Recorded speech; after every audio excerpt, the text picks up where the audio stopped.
It's me, Miss Fry. It was so great to hear you guys this morning, all of you talking at one time. I didn't know at all what you were saying. Just let's be clear about that. Because it was all, I couldn't understand anybody. But it was so nice just to hear all of you again. Uh, it was like joy and happiness personified. So thank you. Thank you for saying stuff I didn't understand. Chapter 37. September came. Despite Maggie's careful behavior all summer, Lady Thornton insisted she return to school. You're safer there, she said. I'm just as safe here, Maggie said. We haven't had a bombing for ages. Bombs aren't the only danger, her mother said. Later, I overheard her say to Susan, at school she's surrounded by good girls. It's the kind of environment I want for her. What am I asked Susan. The wrong environment. I don't actually think she meant it that way, Susan said. Lady Thornton never went to boarding school. She seems to imagine it as sort of a jolly holiday. Susan had gone to boarding school, though. Was it? No, Susan said. Mind you, I didn't hate it, but sometimes being in a group of girls is just as lonely as being alone. That's a very true statement.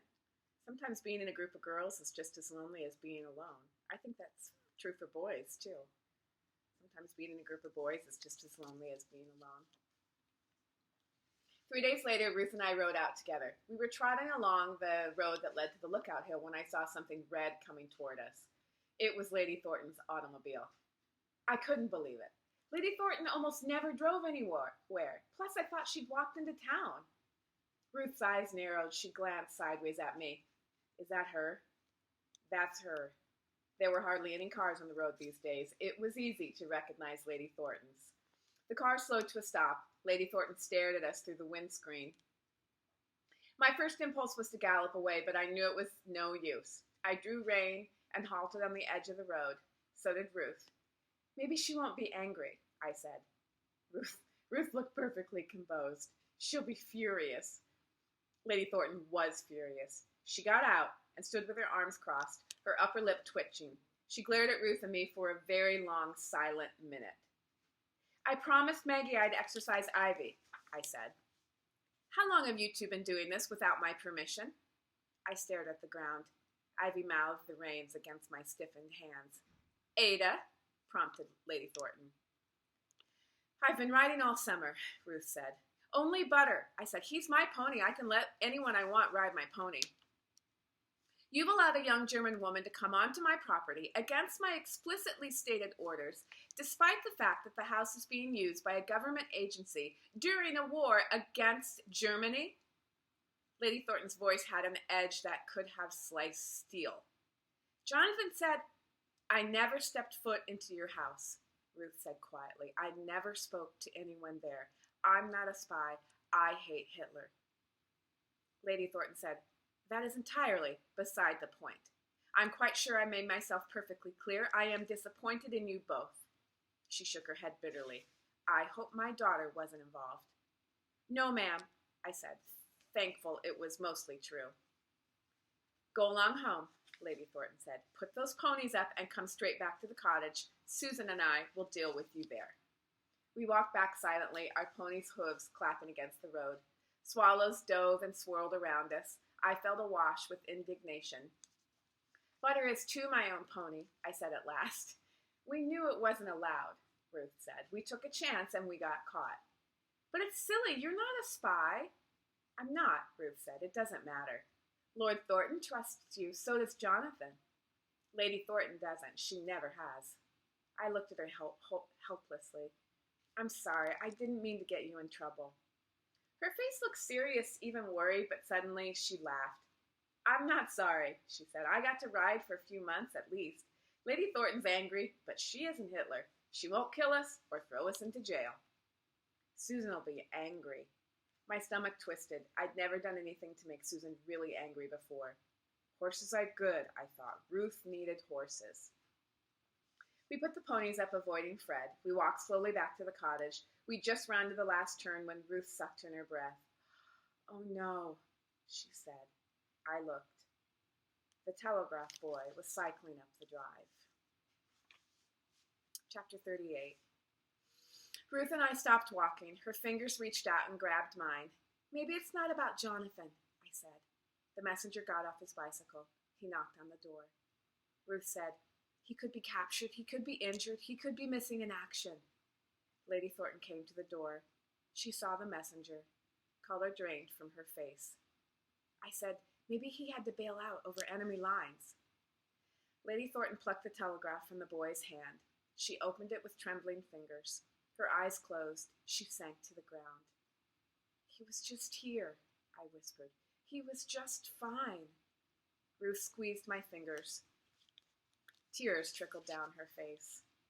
Susan took Lady Thornton upstairs to Lady Thornton's bedroom. Ruth and I sat downstairs. I didn't know where Jamie was. I dreaded having to tell him. "A telegraph boy will come for Maggie, too," I said.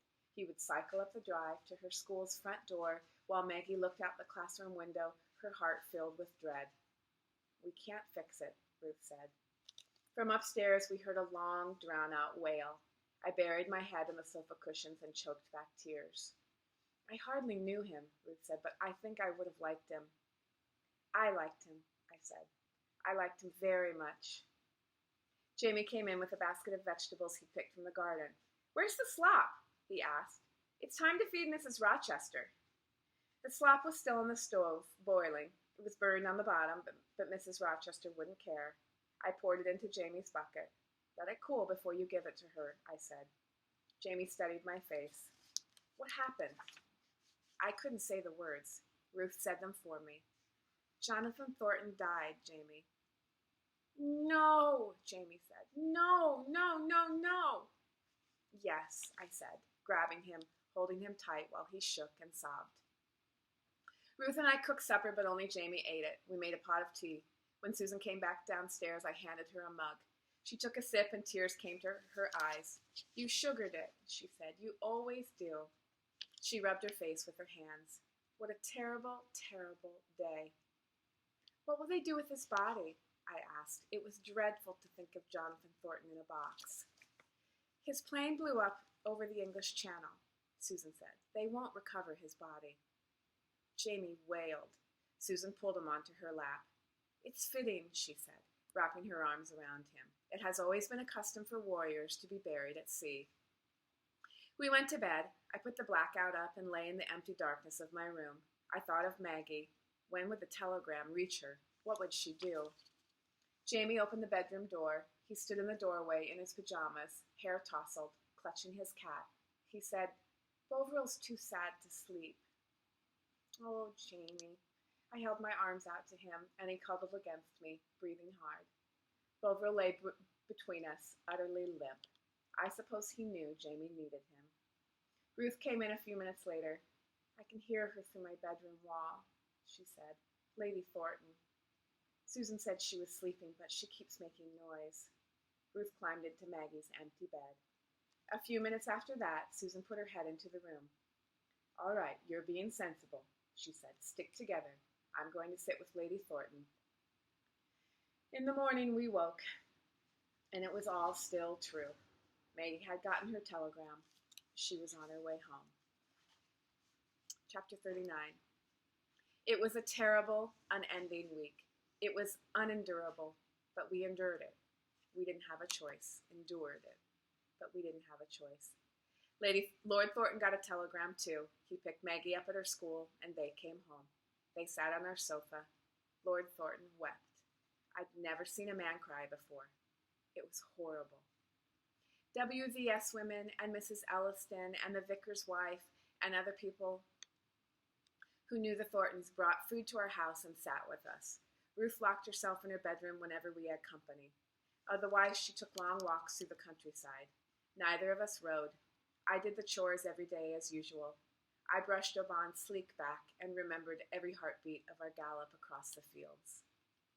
Instead of a funeral, the Thorntons held a memorial service in the church. All the village came. Lord and Lady Thornton and Maggie sat in the very first pew, looking like they might shatter at the slightest touch. We sat toward the back, Susan wearing all black on my one side, Ruth silent and downcast on the other. Jamie held tight to Susan's hand. I felt as fragile as Maggie looked. I wondered if I had any right to feel that way. Mr. Collins, the vicar, stood by the church door, shaking hands as people filed out. I looked past him to the graveyard. I asked, "Can't we at least put Jonathan's name on a stone?"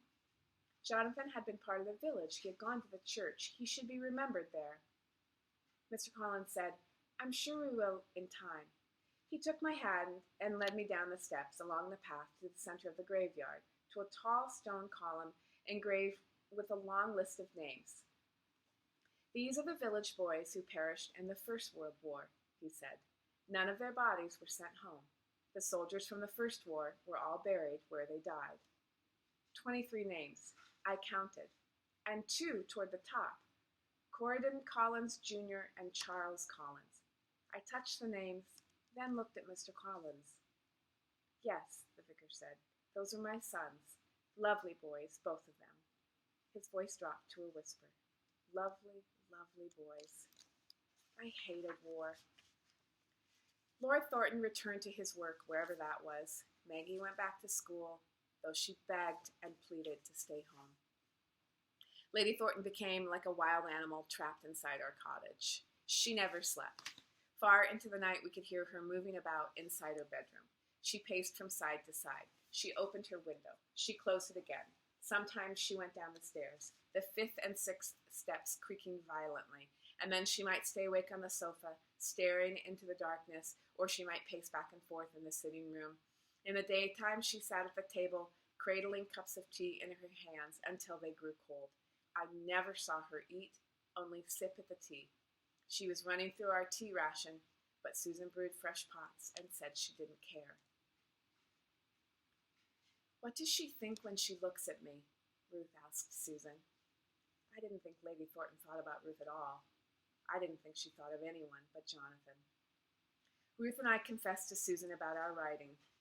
"Lady Thornton was angry," I said. "I know you'll be angry too." Susan blew out her breath. "Not really," she said. "I don't think you should have done it when you knew you didn't have Lady Thornton's permission. Butter may be your pony, but he lives on the Thorntons' property. However, it all seems terribly irrelevant now." I said, "You mean no one cares very much about who rides which pony now that Jonathan's dead?" "That's right," Susan said. I would rather have gotten into trouble. Whenever I felt overwhelmed, I could go away inside my head. The problem was that sadness kept taking me by surprise. I'd be doing the breakfast dishes, not thinking about anything, and suddenly my stomach would clench and I'd want to sob. And it would be all I could do to get my mind to shut down. I wasn't sure I had any right to feel so sad. Compared to the Thorntons, I hadn't lost anything. "This isn't a contest," Susan said when I said so. "You're allowed to grieve too." Ruth left for 2 weeks at the internment camp to celebrate Jewish holidays I'd never heard of with her mother. I wished I could go with her. I wanted to escape. "Bear it," Susan said. "That's all we can do now." "You mean just feel it?" Susan pulled Jamie onto her lap. "Jonathan's in heaven," she said, holding Jamie tight. I said, "Is believing that supposed to make this better?" Susan looked up. "Yes," she said. "Most people are in fact comforted by the idea of eternal life." "Now Jonathan's like Ma'am," Jamie said. I said crossly, "He's not anything like Ma'am." "Well, they're both dead," Jamie said. "They're in heaven with Billy White." I hoped heaven was a big place. I hoped Jonathan would be smart enough to stay away, far away from Ma'am. One of the land girls said people who go to heaven turn into angels, I said. She said everyone in heaven wears a white dress and plays the harp. Susan had shown me a picture of a harp in the Bible. It looked ridiculous. If I was supposed to be happy in heaven, I wanted horses there. "No one knows what heaven's like," Susan said. "No one's ever come back to say. But I don't think people turn into angels. I think angels are different." "Why?" asked Jamie. Susan said, "I just do." It was a crummy answer. All the questions were impossible, and all the answers insufficient. "I don't even know why we're fighting this war," I said. "Why couldn't Hitler just stay where he belonged?" Jamie said, "We're fighting so Ruth can have her grandmother back." "That's right," Susan said. "We're fighting for Ruth's grandmother and for all the people like her. for all the people Hitler wants to hurt. If I could see heaven on a map, I would feel better. On the very edge of the map, maybe far away from Germany or even England, out beyond where the dragons were. Maybe Jonathan could fly there, or get there on a very fast horse, galloping into heaven. I like the sound of that. Okay, that's where I'm going to stop for now. I want you to know that that took me 3 times, because I cried the first 2 times. The first time, like, and I knew it was coming. The second time, I couldn't get through it either. And that third time took all my strength. It's one of the saddest things.